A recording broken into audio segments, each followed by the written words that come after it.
saudara-saudariku pengguna dan penggemar YouTube, singkatnya saudara-saudara, teman-teman, para netizen, warganet yang lebih kerennya ya. Kebetulan nih baru saya keluar dari rumah nih. Ini masih di depan rumah nih, jalan depan rumah. Nah, kebetulan ini jarak dari rumah sekitar 200 meter nih sama pintu sirkuit internasional MotoGP dan Moto2 juga. Di sini jarak dari rumah ya sekitar masih 150 meter nih. Di depan di sebelah kanan saya ini kantor PT Wika. Di belakang kantor PT Wika ini adalah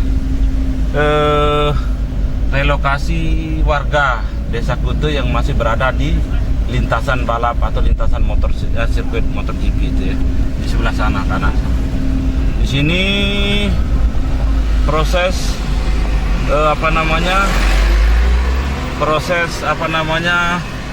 penggalian Grand Channel kanal, banjir kanal itu, supaya jangan sampai nanti motornya si Rossi itu motor para pembalap rider itu rusak atau basah gara-gara banjir.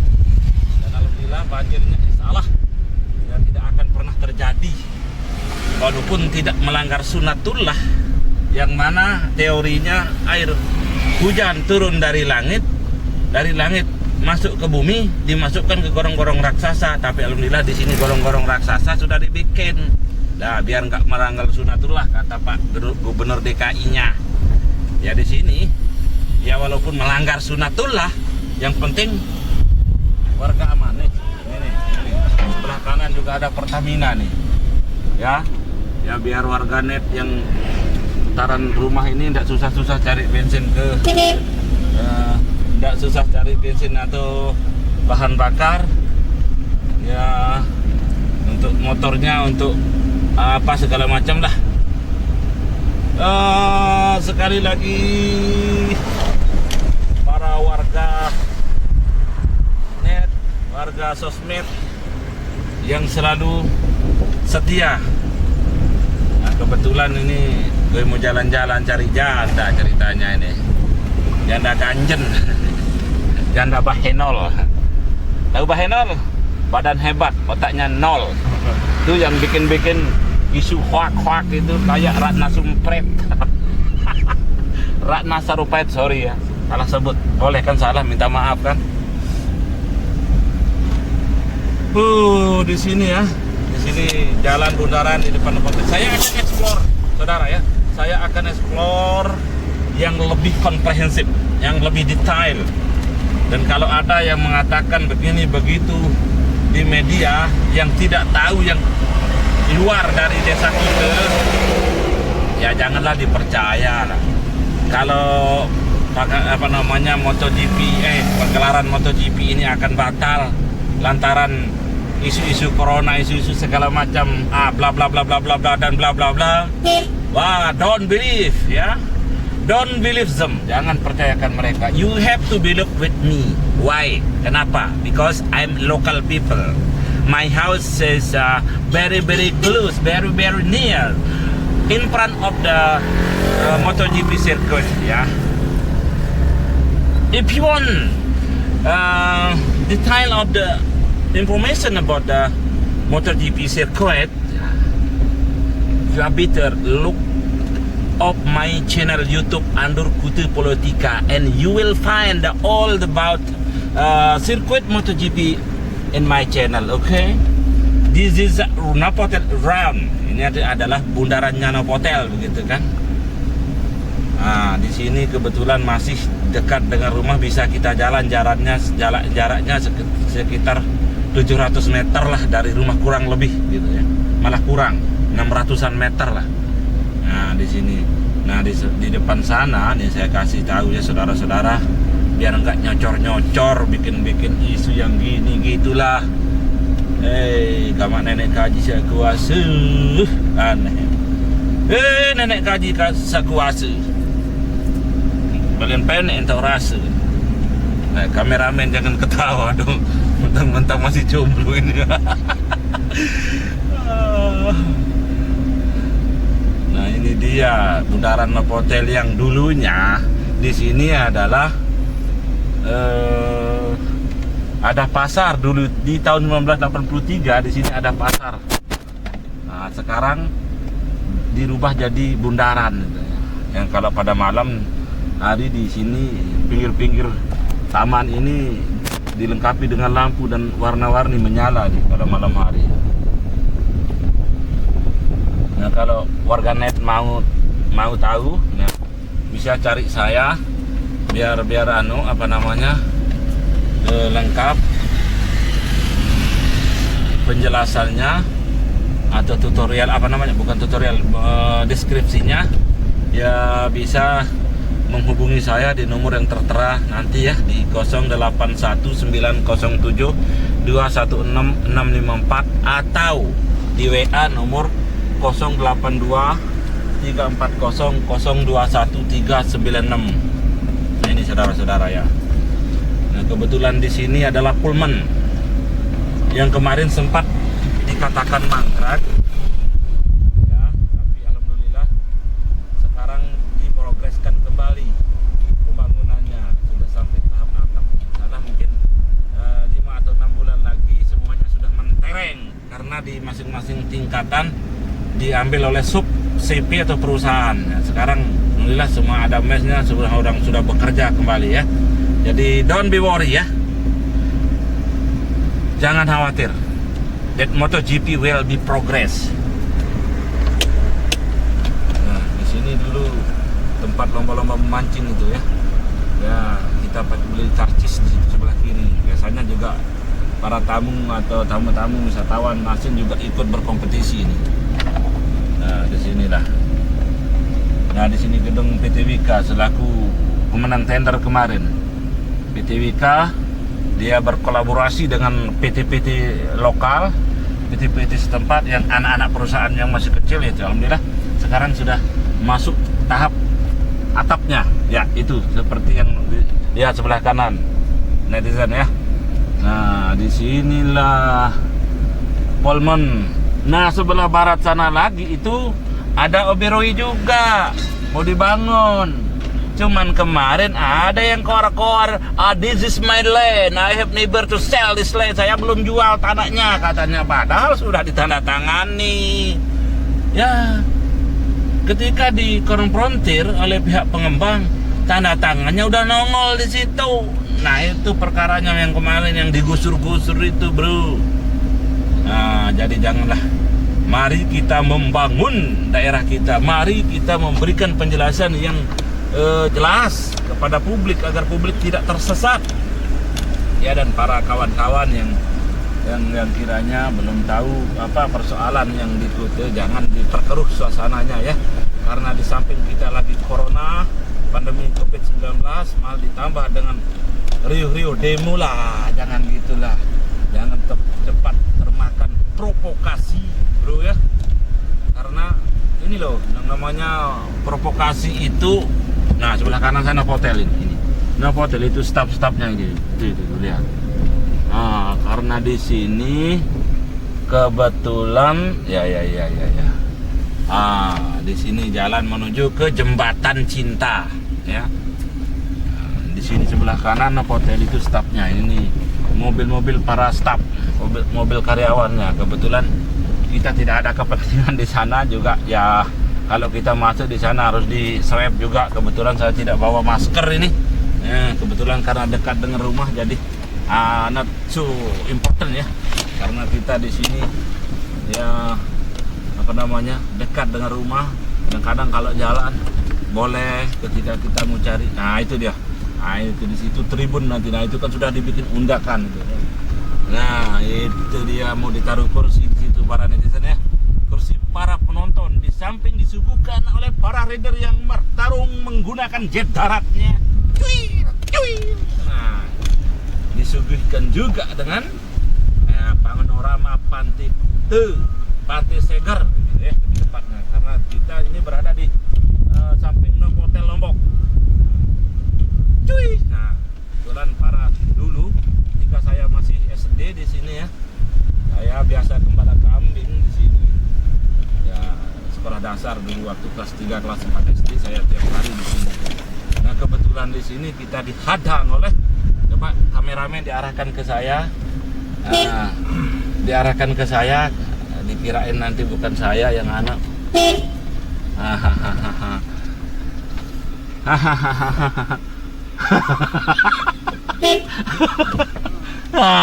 Aduh. Kalau met gambarnya Ruan. Entah tahu. Nah, kebetulan keluarga juga yang jadi keamanan di sini. Nah, kebetulan ya karena saya enggak mungkinlah dipungut. Biasanya kalau masuk di sini kalau roda 4 10.000. Nah, tapi kalau saya enggak berani mereka mau pungut. Ayo, pungut orang lokal nah. Nggak mungkin lah kan gitu. Nah, kebetulan di sini ya saudara. Ya, kebetulan nih saya mau parkirkan mobil di sini ya. Biar enak. Ya, kita parkirkan mobil di situ. Nanti para netizen saya akan memberikan deskripsi tentang MotoGP. Ya. Ya. Di sini dulu helipad sebenarnya ada. Helipad, tapi sekarang entah helipadnya diapakan, enggak tahu, kurang tahu juga ya.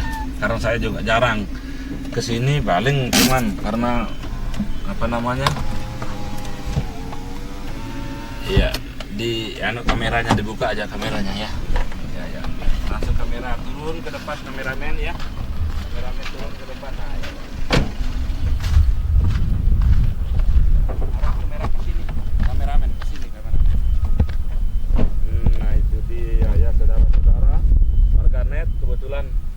Nah, walaupun saya sebenarnya tadi mau pakai kendaraan roda 2 supaya lebih gampang untuk jalan, cuman karena kelodi agak mendung ya, biar nggak kena basah terpaksa saya pakai roda 4 ya saudara. Nah, di sini biasa dulu sebelum Pantai Segar itu dibuka bisa ada akses ke sana, sebenarnya para pengunjung menggunakan jembatan ini karena di situ kan masih belum dibebaskan kemarin. Jadi warga pemilik lahan yang di situ, warga Bonut itu kan masih mengkotak-kotak begitu, tidak bisa kita bawa kendaraan. Nah, kemudian setelah dibebaskan oleh ITDC, barulah ITDC yang buka jalan di situ. Gitu ya. Dibuka jalan di alat berat yang warna kuning. Dulu di situ tidak ada, orang itu bukan pemilik warga Bonut. Nah, ini tidak ada akses untuk masuk sini. Semua para apa namanya? Pengunjung ke pantai ini ya menggunakan jembatan ini. Nah, sekarang di situ saya arahkan saudara supaya jangan sampai nanti kan apalagi orang-orang yang belum tahu Kuta yang detailnya ya, yang lebih spesifik lagi. Ya oke lah, kalau memang mau membantu masyarakat atas nama hukum atau atas nama LBH silakan. Tetapi harus tanya dulu ya. Jangan nanti kan didengar sepihak tentang lahan ini loh, saya maksud tentang lahan yang memang sudah berada di dalam kawasan yang sudah diberikan surat pelepasan hak oleh pemerintah, dalam hal ini pihak pengembang ITDC. Bisa saya sampaikan juga karena di sini ya tentang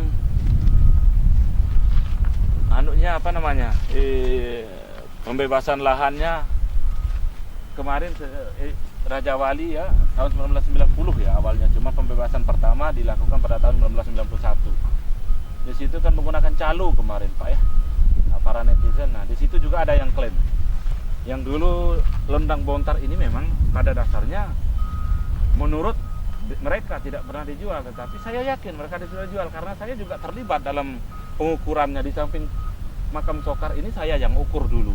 Saat itu saya masih baru kelas 3 SMP. Jadi saya pegang ini alat ukurnya, saya waktu itu BPN datang. Jadi Lendang Bontar ini sebenarnya, ini coba kameramen biar tidak salah persepsi nanti para netizen. Ya.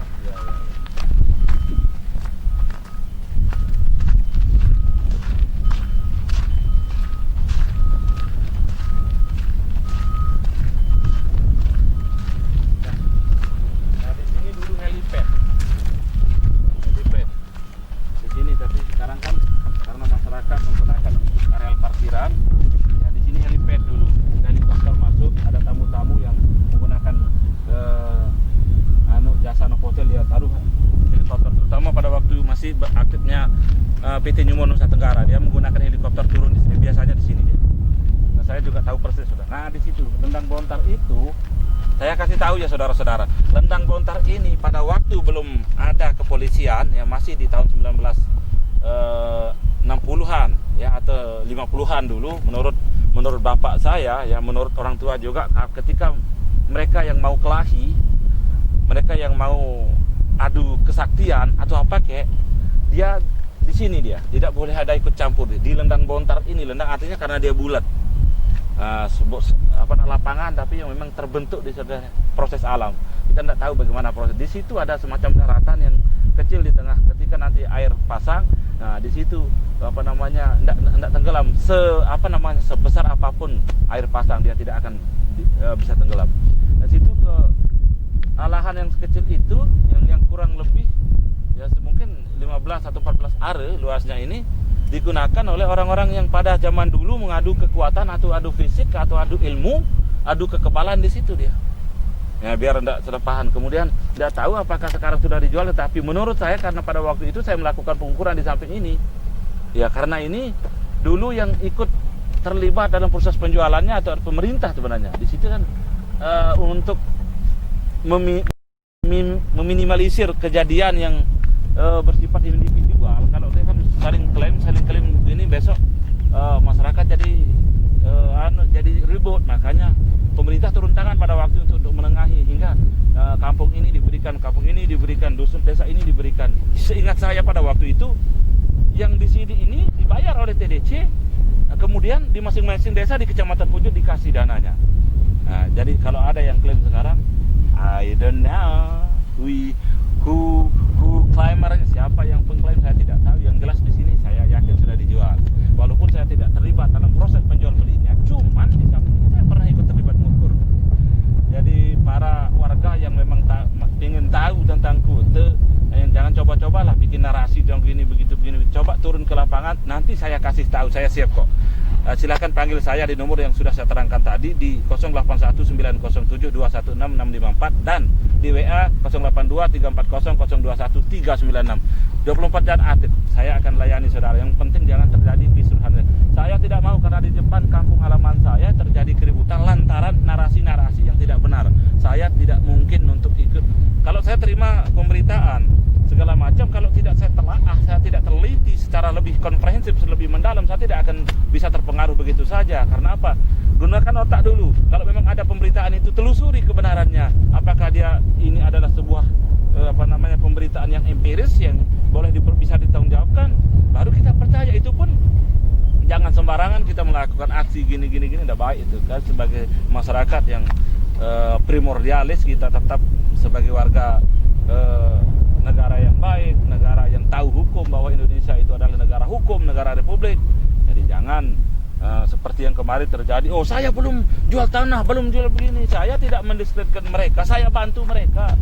Di mana kita harus berdiri untuk menengahi, paling tidak seperti yang saya pernah sampaikan kepada pihak kepolisian atau dalam hal ini eksekutor pembebasan lahan Indo itu, supaya melakukan eksekusi dengan persuasif. Jangan mengadu-adu kekerasan atau represif. Saya ingin ada pembebasan atau penggusuran secara humanis, supaya masyarakat tidak merasa tertekan psikologisnya. Gimana enaknya ketika mungkin kalau memang sudah tanah itu atau lokasi itu sudah dibeli atau sudah diberikan surat pelepasan haknya kepada warga yang mengklaim, ya bagaimana baiknya cara yang lebih humanis untuk melakukan penggusuran. Jangan mentang-mentang lah pemerintah dalam ini juga, mohon maaf ya Pak Presiden, saya juga pendukung berat Bapak. Siapapun yang berani Bapak, saya andur ini andur warga Dusun Ngolang, Desa Kute, Kabupaten Pucuk, Lombok Tengah. Oke, kebetulan ya, biarkan sudah kameranya. Oke, nyalakan. Halo. Di mana? Saya di Novotel ini, di hotel Bang. Novotel Bang ya. Ya enak, ada berugak di sini untuk ngobrol Bang. Iya di jalan yang dari jembatan itu Bang. Iya di jembatan, lewat Novotel biar enak, biar masuk mobil. Oke, siap, tunggu Bang. Ayo. Nah kebetulan ada tamu yang telepon, dia mau cari saya, berhubung beliau juga investor yang ingin mungkin tanam modal nggak tahu ya juga, tapi dia butuh informasi yang detail, yang fakta, yang real, yang konkret. Ya jangan kasih data yang abal-abal gitu loh. Jadi mereka yang pinter, yang menggunakan otak, menggunakan segala macam, dia pakai logika. Tidak mau dia tanya orang-orang yang non kutu. Kebetulan saya di saat pembebasan tanah ini, walaupun usia saya sudah sekian tahun, saya waktu itu masih sudah besar ya. Saya waktu pembahasan tahun 90 ini saya sudah kelas 3 SMP. Jadi SMP-nya dulu kita kan beda dengan SMP sekarang, kecil-kecil kalau itu besar-besar. Hanya saya tahu persis proses jual beli dan semeleketenya. Nah kemudian bagi warga atau netizen, kalau ada penyampaian atau narasi saya yang mungkin kurang berkenan kepada teman-teman, ya bukan karena saya sengaja segala macam, cuman karena itu saya dengar dari sisi pemberitaan, saya tidak akan berani juga ya terlalu lebih ya untuk memberikan narasi yang dapat menyinggung perasaan saudara semua. Cuman di sini saya kepingin di Kutu ini, terutama di sirkuit MotoGP ini, jangan sampai ada narasi-narasi yang bisa mendiskrediitkan pemerintah. Ya tolong itu, kemudian supaya jangan sampai multiplayer efeknya diterima oleh para wisatawan mancanegara yang akan datang untuk melihat langsung pegelaran sirkuit balap di sirkuit MotoGP ini. Saya tidak mau, karena di situ kan nuansa pariwisata kita bisa tergerus karena isu-isu yang tidak benar. Jadi tolong ya saudara-saudara, jangan kemudian sok tahu yang begini, jangan. Nanti tolong coba masuk ke bawah, tingkat bawah, di bottom up lah, dari bawah telusuri kebenarannya, baru memberikan narasi kepada masyarakat supaya jangan sampai nanti isu-isu hoak-hoak gitulah, enggak tahu namanya, berita bohong dah. Terus jangan sampai nanti melebar ke masyarakat, kemudian itu digoreng terus ya, dikulup-kulup ya, itu yang jadi bikin masalah. Padahal itu mahasiswa, kasihan mahasiswa Indonesia yang terprovokasi karena isu-isu yang tidak benar. Tolong saudara, adik-adik saya mahasiswa ini, saya juga pernah jadi mahasiswa. Jadi tolong dong, saya dulu saat masuk di kampus, saya kalau ada isu begini saya pelajari dulu kebenarannya, kita masuk dulu. Kalau memang dia tidak mau secara berdua atau bertiga perwakilan dari masing-masing kampus, barulah kita demo. Tetapi sepanjang saya pernah ikut demo, tidak pernah melakukan anarkis. Saya tidak pernah kotor untuk berdemo, karena saya juga pernah tahu rasanya kita sakit hati kita ketika tuntutan atau demand kita itu tidak diakomodir oleh pemerintah. Cuman ya kalau kita yang pedagogik, punya sedikit nilai intelektual, kita jangan sampai kita bisa mengimplementasikan nilai intelektual kita dengan cara-cara yang tidak humanis atau cara-cara yang kriminal. Saya Andur Kutu Politika dari Segar Kutu Sirkuit MotoGP menyampaikan buat para netizen. Thank you so much.